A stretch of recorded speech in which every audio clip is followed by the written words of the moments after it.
A lot of us talk so much about doing what you are already doing, and I am so honored to be in your presence today. And I pray as I look at my children that the future is in the hands of people like yourself. So I just want to say, on behalf of the entire planet, thank you. Thank you so much.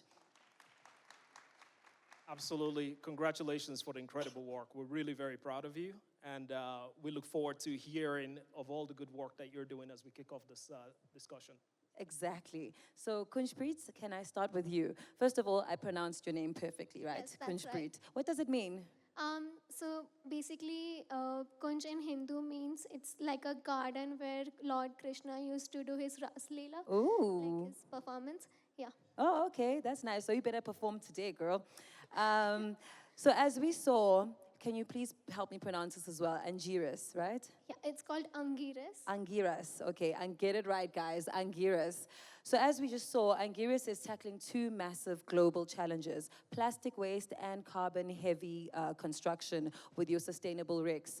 So entrepreneurs, they juggle countless challenges and decisions every day when faced with really tough trade-offs.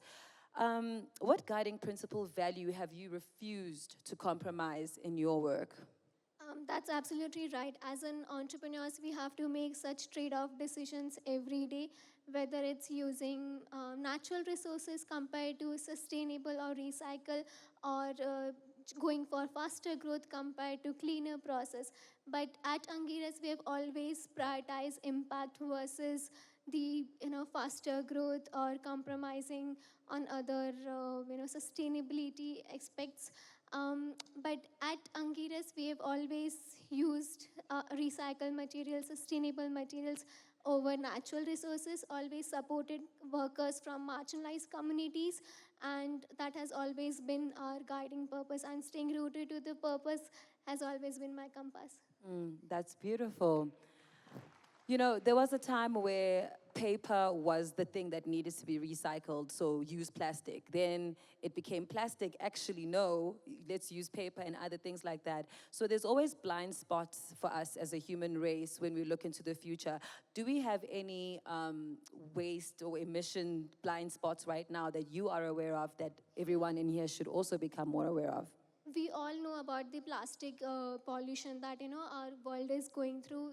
Then what we don't know about is the brick kiln issue. So globally, it's contribute to 20% carbon emission, and India is responsible for the 9% carbon emission. So at Angiras, we are bridging the gap between brick kiln industry and technology, because this is one of the, it's the backbone of the country, but it is also one of the most carbon emitting industry where there has no technology upgradation has been done in last 100 to 100 years. So what are we replacing bricks with then? So we are replacing our bricks with the clay brick, which contribute to, as I mentioned, 9% of the global of India's carbon. So the way it was always done before bricks came along. All right, cool. Thank you so much. Thank you. Congratulations. Thank babe. you. Very impressive and very sustainable. Thank you for your work.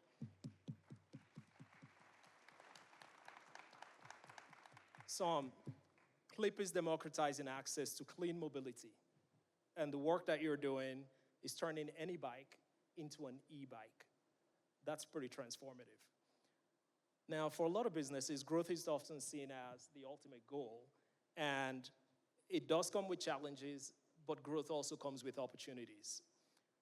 What's been the biggest learning or turning point in scaling your business? And how do you decide where to focus your next phase of growth at CLIP? Thanks for that question, and thanks everyone. It's great to be here in Johannesburg. So building any company or growing any company is, difficult, but growing a hardware consumer-facing company that's also aspires to become a catalyst in terms of climate impact and social impact, it's all the more tricky. So as we think about all the challenges that exist, there are sort of three key sort of learnings for us. And I think the first one is being extremely sort of capital disciplined. We are a lean team, a cross-disciplinary team that executes. And the two is to kind of, design for positive unit economics from like day one. So we don't build, a full e-bike with narrow margins. We build, something like this, which you can put on any of the bicycles that are out there. So there are a billion bicycles out there. We don't need to replace them with e-bikes. So it's very circular in that sense as well. And the third thing that, which is a key learning that as we kind of scale and grow is to be agile. And, having the combination of being a lean operation and, being agile kind of helps us sidestep some of the unpredictability of, the geopolitics of today, the tariffs, for example. So we are, able to kind of operate in the US as we currently are, but also able to kind of, accelerate our focus on newer markets. So we are excited about, accelerating into Europe, into India and Africa. So we're very excited about that. That's incredible. And by the way, that's the device, and very impressive and looks very lean. Well done. Thank you. Am I allowed to ask, what is that device? What is it? What is it? So you can attach it to any bicycle, Yeah? and it turns it into an e-bike.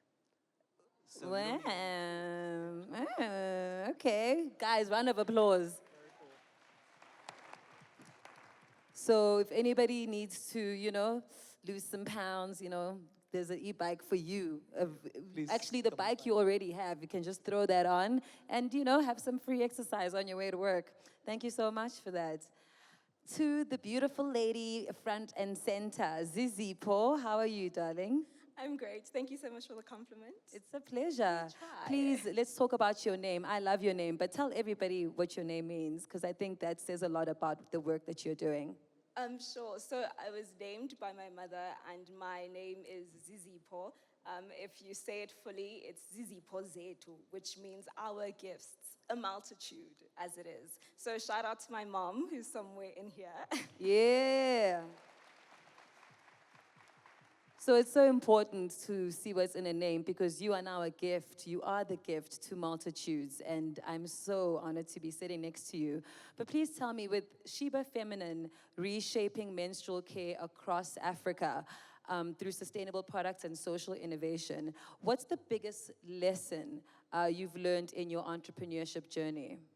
Thank you so much for the question. So I think that a lot of us see problems, right, in the world, and we sort of assume, or we have a voice inside our head that says, somebody's going to do something about that. We always sort of give the responsibility to someone else. And I think for me, the lesson comes in knowing that when I see a problem, that means that I have the ability to solve it.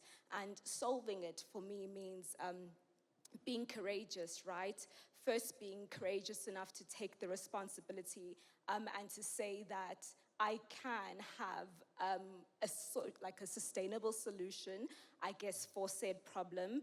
And then second, to be courageous enough to completely immerse myself in it. So to say I fall in love with the problem and I try to iterate, whether it takes an hour, a day, months, years, in order to find this sustainable solution.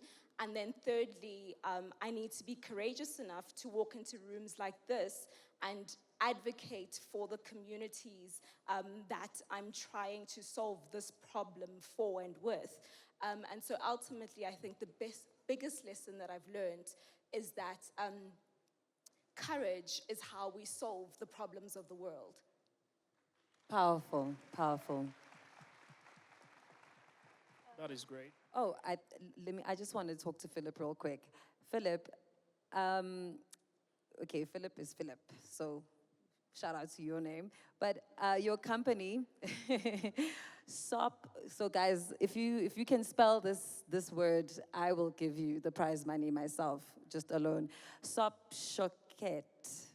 Yes, that's almost correct. Almost. Sopköket. Sopköket. Yes.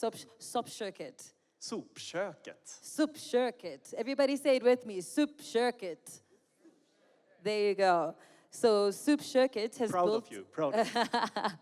Soup Circuit has built a model that turns food waste into meals, turning food waste into meals. That is incredible. Jobs are also being provided and a measurable climate impact. How do you see scaling this work, transforming the fight against food waste, and empowering the communities that you serve? Yeah. Thank you. So food waste actually stands for 10% of our CO2 emissions globally. So it's 5 times worse than flying. And we also have an increased number of people that are unemployed and suffer from hunger as well globally, even in Sweden where we currently operate. And I founded Sopköket, the waste kitchen, 10 years ago. 3 years ago, we became the only catering company in the world that managed to find our own sustainable financial business model, financed by our catering clients like Spotify, Marshall, PayPal, ordering catering from our kitchen crew. We are able to spend half our kitchen staff hour to also donate 1,000 meals a week, a team of 5 people, rescue 6 tons of food waste, and employ half the crew from marginalized communities. So we're ready to scale up internationally right now, and as larger production kitchens in big cities for the catering and also frozen meals, B2B, and soon also a digital licensed tech solution for kitchen staff in supermarkets. So we're really excited to be here, and maybe we open up in South Africa, who knows? I would love that. I would love that. I was telling you backstage that I'm already a bit of a homesteader. I grow my own food. I have bees. I have a worm farm, etc. So, you know, I'm one of those people who I'm afraid to go out and tell people to save the planet if I haven't found small ways myself in which I can try to save the planet. So my food waste is recycled within my homestead. What are some of the practical things that you think your business is solving in terms of problems for especially previously disadvantaged people? Yes, so apart from what we do, like food waste, donating meals, and employing people, we also want to be a good employer. And one thing that I learned from Trevor Noah's biography, reading it back in Stockholm, is about... Shout out South Africa. Yes, it's about black tax that he really well explains. And we wanted to be part of providing a solution to the problem of black tax. One of our team members is a refugee from Eritrea, worked with us for 4.5 years, and we started just now to offset in green funds on top of her already good salary every month, like bookmarked just for her and her daughter to help fight the black tax situation. Thanks.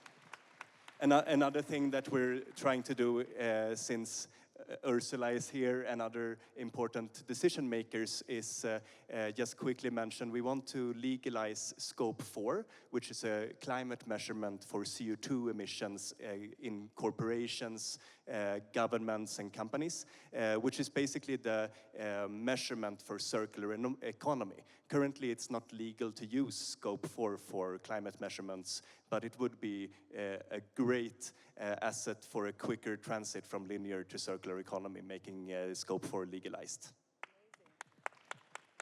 Franco, let's get to you here very quickly. I've lived in California and witnessed the annual wildfires across California. And so it is devastating to economies, and it is devastating to many lives. Satellite on Fire, the company you've started, which we are incredibly proud to be awarding you for as well, is proving that AI and satellite data can stop wildfires before they spread. That is incredible innovation. Thank you. My ask of you is, in a room full of leaders, policymakers, nonprofit change makers, what is the one insight, challenge, or call to action that you'd like them to take away from your work? Thanks for the question. So if I had to choose one, it would be that nowadays the places that suffer the most out of wildfires are the ones with the least power. Rural and vulnerable communities have the highest risk of wildfires because they have the risk of losing their homes, losing their water sources, and losing their lives. And nowadays, companies and governments are reacting against wildfires, not preventing them. And we have proven that prevention is possible at scale. We are working in 19 countries across 4 continents, protecting millions of hectares and the communities around them.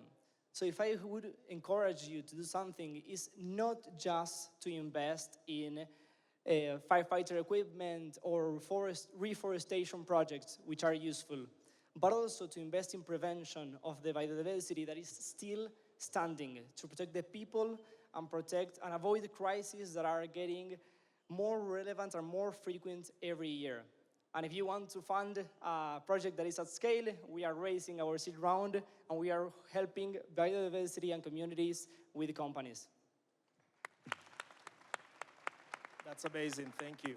And I think it's important to also note that you are able to detect wildfires faster than NASA is able to detect them from the work that you've done, according to some of the research that you've shown out there.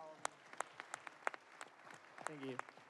Ladies and gentlemen, this has been an incredible conversation, and we really thank you for spending time with us. And we want to once again thank our winners here for the PayPal Impact Award. The ingenuity, innovation, and dedication that you have brought to your cause, I think, is something that we all aspire to. And on behalf of PayPal and Global Citizens, we look forward to supporting you and your business on this journey that you've embarked on today. And we thank you very much, and we will continue to be a support for you as you grow your businesses. Thank you all.